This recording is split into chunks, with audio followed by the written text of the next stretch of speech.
Assalamualaikum warahmatullahi wabarakatuh. Di sini saya dan kelompok saya akan mempresentasikan tentang memahami basis sumber daya organisasi. Sumber daya pemasaran sebagai dasar untuk diferensiasi. Sumber daya yang penting ialah sumber daya yang dapat membantu menciptakan keunggulan kompetitif dan idealnya keuntungan yang dapat dipertahankan ke masa mendatang.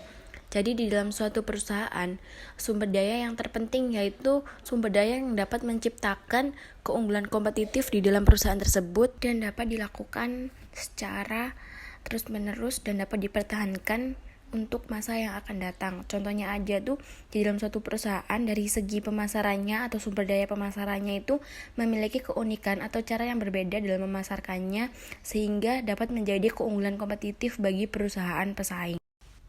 Selanjutnya, mekanisme isolasi beroperasi atau cara-cara sumber daya dapat dilindungi dari duplikasi. Yang pertama, harus mampu mengidentifikasi sumber daya yang telah didedikasikan untuk menciptakan dan menerapkan strategi itu sejak awal. Contohnya seperti manajemen hubungan pelanggan, yaitu yang memiliki keterampilan diam-diam yang memiliki hubungan baik dengan pelanggan atau bagaimana cara supaya dapat memikat pelanggan, karena itu dapat menjadi salah satu keunggulan kompetitif daripada perusahaan lain yang biasanya hanya mengunggulkan dan atau menawarkan harga yang lebih murah daripada perusahaan kita yang memiliki hubungan baik dengan pelanggan. Yang kedua, jika sumber daya memiliki biaya transaksi yang terkait dengan akuisisi mereka, kemungkinan akan ada hambatan berkelanjutan untuk duplikasi. Jadi di dalam suatu perusahaan, apabila sumber daya yang memiliki biaya transaksi yang terkait dengan akuisisi seperti hak paten atau hak cipta dari perusahaan tersebut, akan ada kemungkinan hambatan yang berkelanjutan untuk duplikasi. Yang ketiga yaitu sebagian besar sumber daya mengalami depresiasi seiring waktu karena para pesaing pada akhirnya cenderung menemukan cara untuk meniru strategi yang berhasil. Jadi, dikarenakan sumber daya yang ada di dalam perusahaan tersebut mengalami depresiasi atau penyusutan dan juga akan memungkinkan para pesaing melakukan strategi-strategi yang ada di perusahaan kita yang berhasil, sehingga para pesaing tersebut dapat mencontoh strategi apa saja yang sudah di perusahaan kita lakukan. Disiplin pencintaan nilai. Menurut Tracy dan Wiersema 1995, ada 3 disiplin nilai yang berbeda, yaitu yang pertama keunggulan operasional, yang kedua kepemimpinan produk, dan yang ketiga keintiman pelanggan. Dalam strategi yang pertama ini, perusahaan dituntut untuk mencapai keunggulan dalam proses inti seperti pemenuhan pesanan, manajemen rantai pasokan, logistik, pengiriman layanan, dan pemrosesan transaksi. Yang kedua ada kepemimpinan produk, yaitu seperti contohnya pada perusahaan atau bisnis printer komputer Hewlett-Packard yang telah mencapai dominasi pasar melalui kemajuan teknologi utama, variasi produk yang cepat, pengurangan harga terus-menerus, dan keinginan untuk menyerang pesaing. Jadi pada bisnis printer komputer ini itu merupakan komputer printer yang mendominasi pasar dengan variasi yang banyak, dengan variasi produk yang banyak dan juga harga yang semakin murah dan akan terus menerus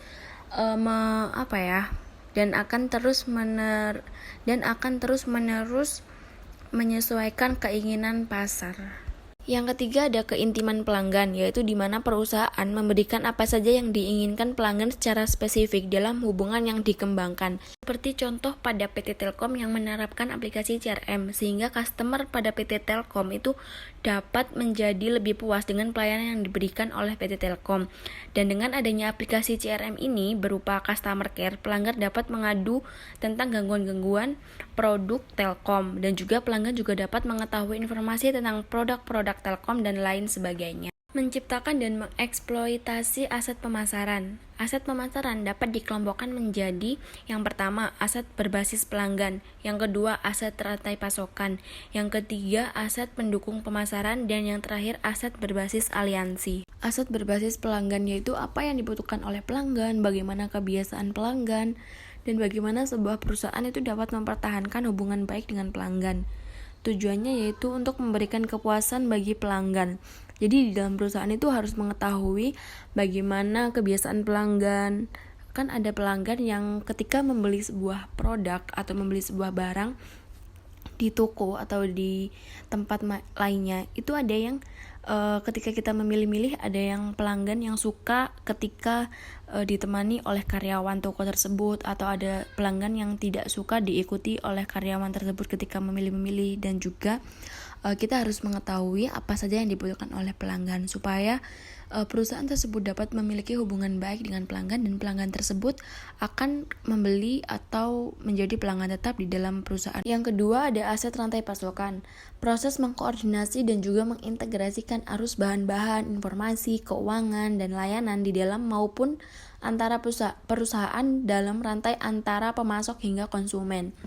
Jika ada gangguan pada pasokan, maka otomatis cash flow perusahaan akan terganggu. Seperti contohnya yaitu perusahaan Zara yang menggunakan teknologi informasi dan teknik supply chain management yang canggih untuk mengendalikan dan mengintegrasikan setiap elemen dari prosesnya, yaitu dari pabrik tekstil hingga ke toko. Akibatnya semua kain dapat dijadikan baju hanya dalam waktu 14 hari dibandingkan pesaing yang membutuhkan waktu antara 3 sampai 15 bulan. Karena itu, cepatnya pakaian yang dapat dijadikan di toko, maka biasanya setiap 3 minggu model pakaiannya selalu berganti. Jadi, pada perusahaan Zara itu setiap 3 minggu sekali itu selalu berganti-ganti model. Dengan menerapkan teknik supply chain management pada perusahaan Zara, sehingga setiap pelanggan yang masuk merasa memasuki tempat yang baru dengan pilihan yang baru pula. Yang ketiga, aset pendukung pemasaran. Aset pendukung pemasaran mengoptimalisasi media yang dapat menunjang pemasaran seperti brosur, iklan, banner, penggunaan sosial media, dan juga pemilihan channel untuk pemasaran. Channel tersebut dengan memfokuskan pada kesesuaian produk dan kebutuhan. Jadi, aset pendukung pemasaran ini di dalam suatu perusahaan harus memiliki aset atau yang mendukung bagaimana cara perusahaan tersebut memasarkannya, seperti menggunakan brosur, menggunakan iklan, menggunakan banner, dan juga memanfaatkan sosial media yang sekarang lagi berkembang.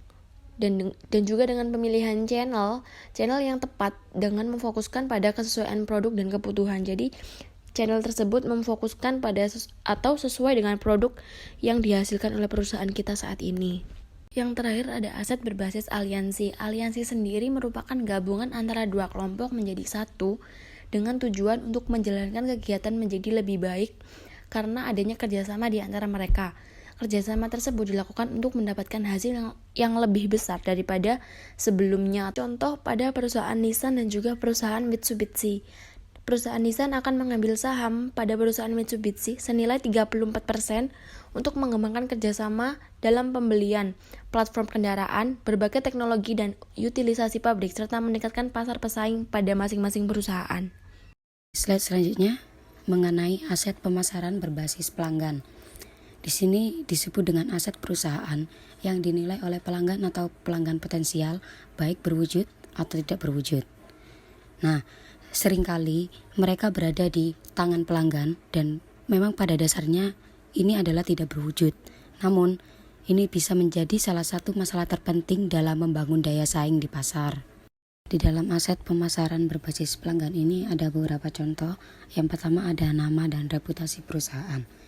Salah satu aset berbasis pelanggan terpenting yang dapat dimiliki perusahaan adalah reputasi atau citra. Di sini ada beberapa contoh, mungkin seperti Mercedes, BMW. Mereka kan juga memiliki banyak gambaran yang jelas tentang memberikan serangkaian manfaat khusus pelanggannya yang mereka beroperasi di pasar tersebut. Lalu yang kedua ada nama perusahaan memberikan aset ke semua produk perusahaan di lokasi yang diidentifikasi dengan jelas. Bahkan di sini mungkin banyak dalam kasus di mana identitas perusahaan adalah aset yang kuat. Tidak hanya nama perusahaan di berbagai produk, tapi juga dari merek itu sebagai penguat dalam waralaba pelanggan.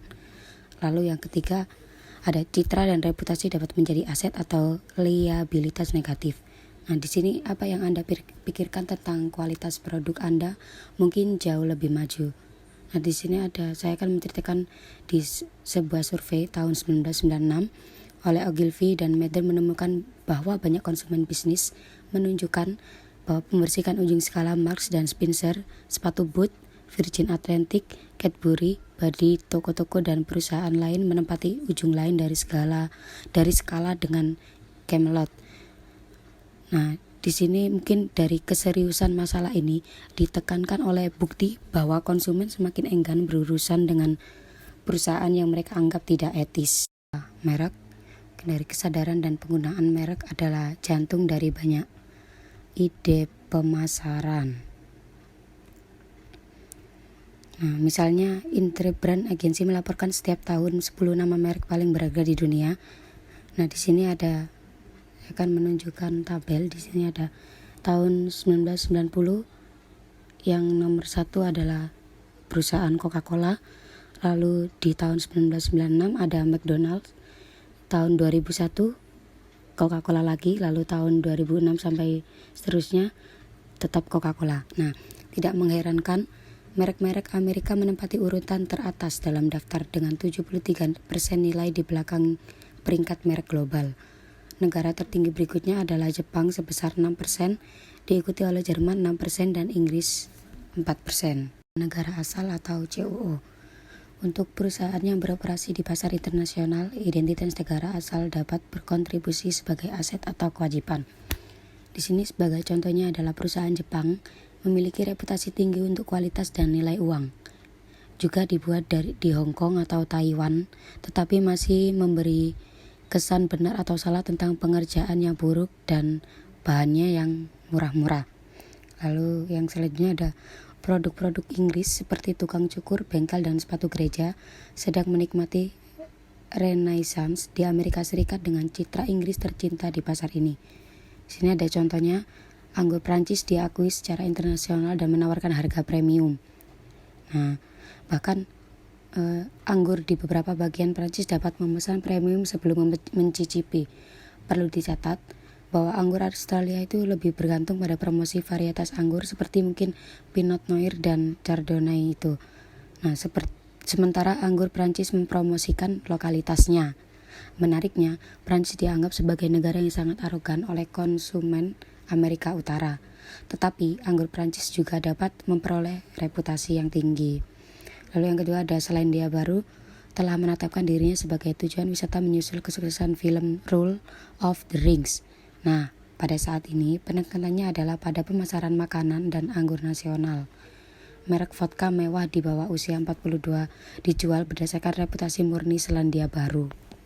Dominasi pasar ya disebut dengan ukuran kekuatan suatu merek, produk, layanan ataupun perusahaan dalam menghadapi tuntutan persaingan pasar. Nah, terlepas dari gambar, keuntungan yang jelas atau keunggulan pasar adalah aset. Interbrand menggunakan keberadaan atau keunggulan pasar sebagai tolak ukur merek itu sendiri. Lalu ada misalnya kayak di Jepang, penjualan barang tidak bermerek meningkat dan konsumen yang ceruk berusaha mendapatkan perhatian publik dengan gaun jeans Paul Walter Shaw Hermes, tongkat emas Cartier, dan tas Chanel. Nah, di sini ada seorang ekonom menggambarkan keberhasilan pengecer pakaian cebu di Jakarta. Tokyo hanya menjual produk MUJ tanpa merek tapi kualitasnya baik. Mereka hanya menunjukkan apakah bahan tersebut digunakan dan dari negara produsen. Terus desain sederhana, warnanya solid, kualitasnya tinggi, pakaian harganya juga terjangkau. Itu disebut kelompok induk cebu juga telah mengembangkan ide-ide tidak bermerek atau barang-barang kaleng dan rumah tangga di Shoe Grocery Store. Produk dan layanan unggulan. Tak perlu dikatakan bahwa ada produk dan layanan yang lebih baik di pasar, produk yang lebih baik daripada produk pesaing atau kadang-kadang lebih murah, lebih baik, dan lebih bergaya. Mungkin ada perusahaan aset pemasaran seperti produk atau layanan yang unik memungkinkan Anda untuk menyalinnya dan memberikan aset pemasaran selama pelanggan menginginkannya dan siap membayar. Mungkin kalau produk dan layanan unggulan itu contohnya kayak mungkin di Tokopedia atau sama produk Tokopedia sama Shopee. Mungkin kebanyakan orang-orang pasti sukanya di Shopee karena produknya mungkin lebih berkualitas atau kayak nggak ada tipu-tipunya dan layanannya itu lebih unggul. Jadi banyak dari diskonnya juga bisa menarik. Lalu kayak layanan buat ngirim ke orang yang udah mesen itu tadi cepat dan tanggap. Jadi lain sama kayak di Tokopedia atau Lazada seperti itu. Selanjutnya ada aset rantai pasokan terkait dengan cara produk atau layanan dikirimkan kepada pelanggan. Mereka termasuk distribusi jaringan, kontrolannya, keunikannya, dan kantong kekuatannya. Di sini ada beberapa contoh aset rantai pasokan. Yang pertama, jaringan distribusi. Nah, jaringan distribusi atau logistik itu sendiri adalah aset yang besar. Misalnya seperti Hertz memiliki jaringan pickup yang sangat luas dan pusat keberhasilan drop-off dalam bisnis penyewaan mobil, terutama di Amerika Serikat. Nah, jaringan ini cukup luas dan menyediakan layanan penting di tempat yang tepat, sekaligus meningkatkan aksesibilitas pelanggan. Lalu yang kedua ada kontrol distribusi. Ya, kontrol distribusi ini diinvestasikan di sebagian besar atau semua saluran produk yang dapat menjadi aset yang kuat. Mungkin haram telah mengubah es krim haram menjadi kecanduan orang dewasa yang telah membundel perawatan anak-anak. Sebuah strategi untuk disalin oleh banyak pesaing. 5 tahun kemudian produk gagal menunjukkan keunggulannya. Saingan pembagi Unilever memiliki saluran distribusi penting. Mungkin di toko kecil bahkan kompartemen memiliki lemari es dan lemari pajangan di banyak outlet. Tidak dibagi dengan kabinet. Aset pemasaran yang penting adalah manajemen saluran distribusinya. Lalu yang ketiga ada kantong kekuatan. Hubungan yang selektif tetapi dekat antara perusahaan dan dealernya dapat menyebabkan kantong listrik. Jika sebuah perusahaan tidak dapat mencoba untuk fokus secara geografis pada area pasar tertentu, baik melalui ukuran atau kurangnya sumber daya untuk melayani pasar yang lebih luas. Di sini ada perusahaan mengadopsi pendekatan yang terakhir untuk membangun kehadiran yang kuat dengan distributor tertentu atau menghilangkan penggunanya di banyak pasar industri. Lalu yang keempat ada keunikan distribusi. Aset berbasis distribusi dapat dibuat lebih eksklusif dan menjangkau pasar sasaran dengan cara baru atau inovatif. Misalnya, Ringtone menjual teh dan kopi dari pintu ke pintu di Inggris bagian utara, dan Avon Cosmetic Company membangun bisnis door to door yang kuat dalam penjualan kosmetik melalui kampanye phone calling. Nah, demikian pula ada komputer Dell telah memperoleh posisi yang unik dan kuat di pasar komputer pribadi menggunakan pendekatan penjualan langsung di mana sebagian besar komputer dijual sesuai spesifikasi pelanggan.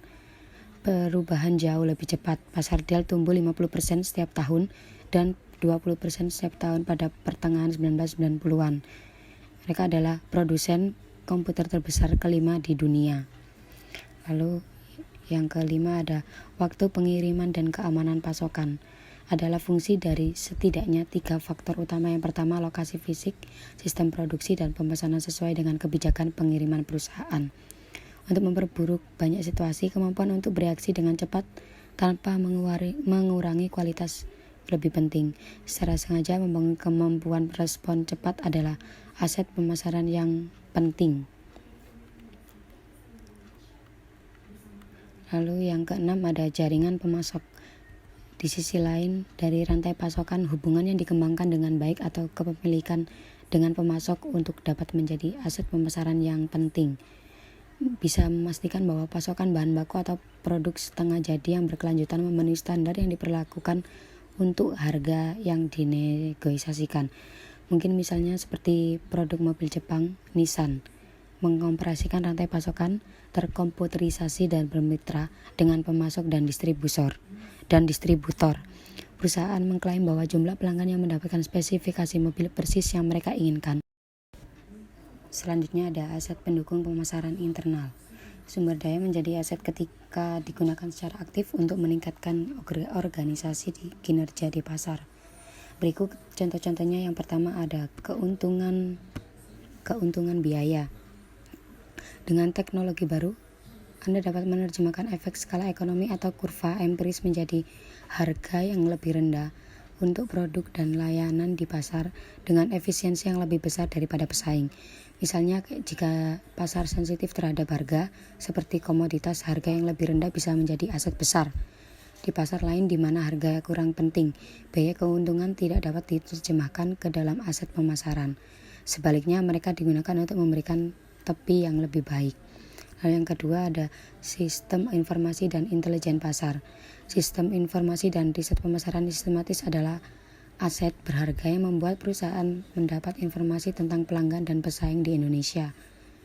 Informasi adalah aset utama yang dilindungi banyak perusahaan dari kecemburuan, tetapi tidak dikonversi menjadi aset pemasaran sampai digunakan untuk pengambilan keputusan yang lebih baik.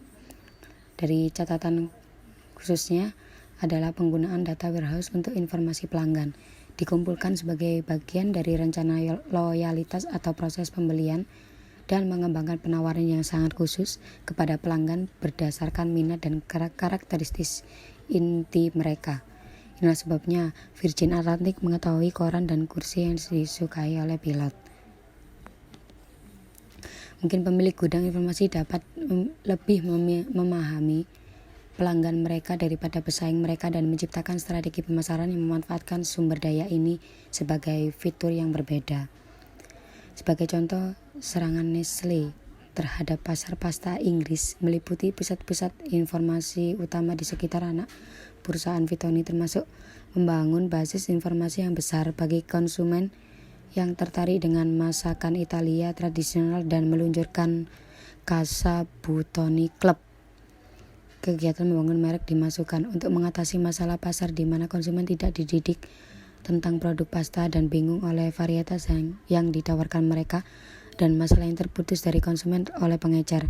Informasi balik pelanggan Nestle dan Casa, orang-orang yang menggunakan iklan respon langsung untuk membuat Buitoni Club sebagai saluran komunikasi.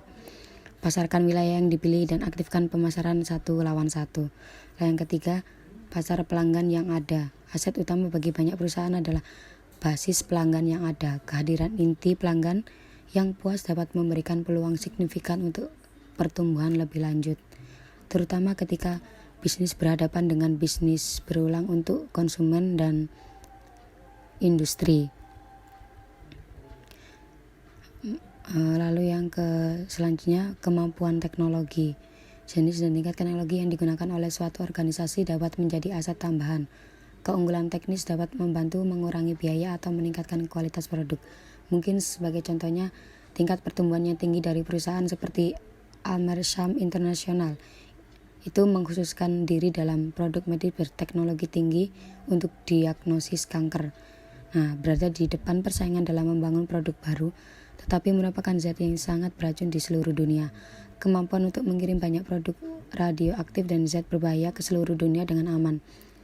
Dalam industri otomotif, para pabrikan Jerman BMW, Audi, dan Mercedes-Benz telah berhasil memposisikan diri mereka di ujung atas spektrum, berdasarkan pada desain yang baik, keunggulan teknik-teknik, dan kontrol yang berkualitas. Lalu ada keahlian produksi. Pengetahuan produksi dapat digunakan untuk membuat dampak positif sebagai aset pemasaran. Sebagai contohnya yaitu kerugian sangat baik dalam menghasilkan nugget berkualitas tinggi, atau banyak upaya telah dilakukan untuk mengontrol kualitas dari kerugian, mengembangkan proses manufaktur sebagai kompetisi inti. Lalu aset ini telah berubah menjadi semua aset pemasaran berbasis nugget, termasuk produk pertahanan seperti bar pertahanan, Bima Sakti, topik, dan sepatu sneaker. Lalu selanjutnya ada hak cipta dan paten. Hak cipta adalah perlindungan hukum terhadap musik, sastra, dan properti artistik lainnya yang mencegah orang lain menggunakan karya tanpa izin untuk membayar biaya hak cipta, memberi orang untuk hak eksklusif, membuat, menggunakan, dan menjual penemuan dengan harga terbatas. Hak cipta ini sangat penting dalam industri film untuk melindungi film bajakan, dan paten penting untuk mengambil keuntungan dari inovasi baru. Pelindungan hak cipta dan paten selain memberikan pemilik kesempatan untuk membuat dan menjual barang yang dilindungi, memungkinkan pemiliknya untuk melisensikan atau menjual hak-hak ini kepada orang lain. Karena itu, mereka adalah perusahaan properti pemasaran yang sangat berpotensial. Lalu ada waralaba dan lisensi. Waralaba atau negosiasi lisensi untuk produksi dan atau penemuan pasar properti yang dilindungi oleh orang lain juga bisa menjadi aset yang berharga. Pengecer diatur untuk menggunakan nama Mater 10 di pengecer perangkat keras Selandia Baru. Mungkin misalnya ia mendapat manfaat dari citra nasional yang kuat dari pemberi lisensi dan kampanye iklan nasional yang sangat luas. Lalu di sini ada kemitraan, sebagaimana dirinci dalam bab 16. Nanti lebih banyak perusahaan memasuki pasar dengan strategi berbasis kolaboratif atau aliansi. Pentingnya kemitraan yang ada sebagai aset pemasaran dan kemampuan untuk mengelola strategi pemasaran dalam organisasi jaringan berbasis aliansi tidak boleh diabaikan. Lalu ada budaya perusahaan. Mungkin seringkali sumber daya yang dapat ditiru pesaing, terutama kemampuan perusahaan, adalah budayanya. Pembentukan budaya dan kemampuan untuk belajar adalah masalah yang sangat kompleks. Tetapi bagi banyak budaya, perusahaan yang sukses adalah salah satu sumber daya yang paling unik. Mungkin misalnya ada Hewlett Packard atau HP memiliki budaya yang mendorong kerja tim dan fungsi lintas departemen. Ini sangat memungkinkan bahwa produk HP ini cocok dengan banyak produksi yang beragam seperti printer, komplotan, komputer, dan elektronik, serta produk intinya. Kerabat dapat meniru teknologi HP dengan relatif mudah, tetapi masih sangat mudah untuk meniru budaya dan organisasi yang mendukung efektivitas pemasaran HP tersebut. Aset pemasaran berbasis aliansi. Yang pertama ada akses pasar, yang kedua ada keterampilan manajemen, yang ketiga teknologi bersama, dan keempat eksklusivitas. Yang pertama, jadi di akses pasar, misalnya aliansi dengan distributor lokal seringkali adalah satu-satunya cara terbuka bagi eksportir untuk memasuki pasar luar negeri yang dilindungi. Yang kedua, keterampilan manajemen. Jadi, di keterampilan manajemen adalah kemitraan dapat membawa akses di kemampuan yang tidak dimiliki baik dalam manajemen teknologi dan manajemen pemasaran. Yang ketiga, teknologi bersama.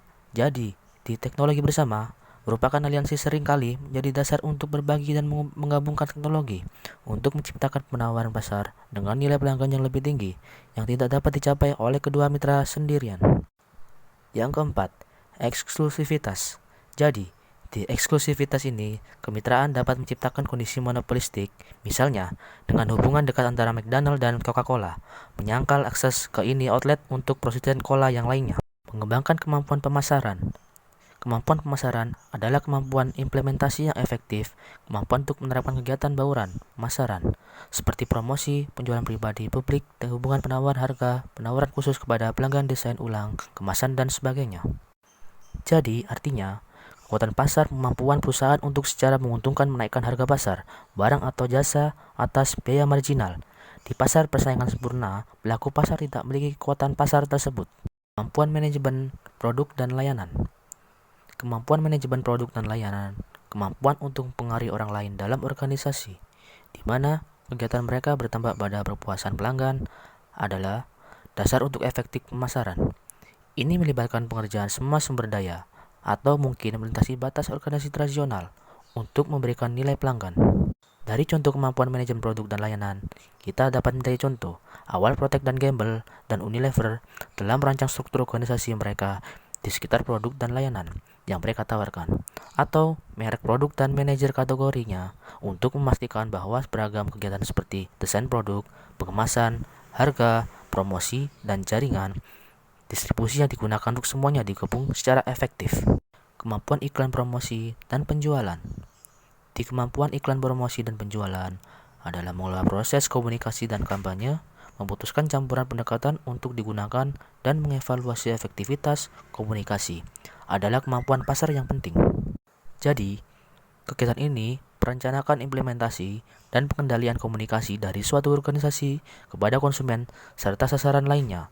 Jadi, kumpulan aktivitas yang memberitahu kebaikan produk dan membujuk pelanggan sasaran dan untuk membelinya.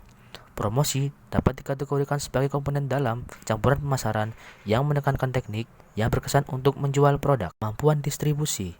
Kemampuan distribusi adalah kemampuan untuk menggunakan saluran yang ada dan atau mengembangkan metode distribusi baru untuk melayani kebutuhan pelanggan. Logistik pengiriman dapat sangat penting untuk distribusi. Jadi, dalam arti ini adalah suatu proses yang penyampaian produk atau jasa yang berasal dari produsen kepada konsumen. Produk itu sangatlah penting dan sangatlah dibutuhkan oleh konsumen. Kegiatan dalam usaha pemasaran guna mempermudah menyampaikan barang atau produk kepada konsumen. Sumber daya portofolio. Di sumber daya portofolio ada 4 jenis sumber daya yang dapat diidentifikasi. antara lain crown jewels, artinya sumber daya di mana organisasi menikmati keunggulan dibandingkan para pesaingnya dan berperan penting dalam menciptakan nilai bagi pelanggan. Yang kedua, black holes, artinya ada lubang hitam, adalah sumber daya tempat organisasi memiliki keunggulan tetapi tidak berkontribusi pada penciptaan nilai pelanggan. Yang ketiga, Achilles heels, ketika pesaing kuat tetapi organisasi lemah. Dan pada saat yang sama sumber daya penting dalam penciptaan nilai pelanggan. Implikasi yang jelas adalah bahwa sumber daya perlu diperkuat. Ini adalah kekurangan sumber daya yang bisa berakibat fatal jika tidak bisa perbaiki. Terakhir, sleepers, artinya sumber daya yang bukan merupakan keunggulan kompetitif atau penting dalam penciptaan nilai pelanggan dapat disebut sleepers.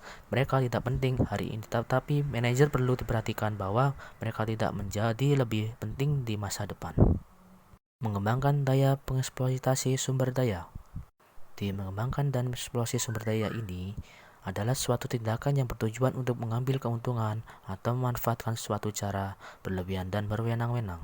Tindakan eksplorasi ini umumnya mengakibatkan kerugian pada pihak lain, pada manusia maupun lingkungan. Sekian presentasi dari kelompok kami, kurang lebihnya mohon maaf. Wassalamualaikum warahmatullahi wabarakatuh.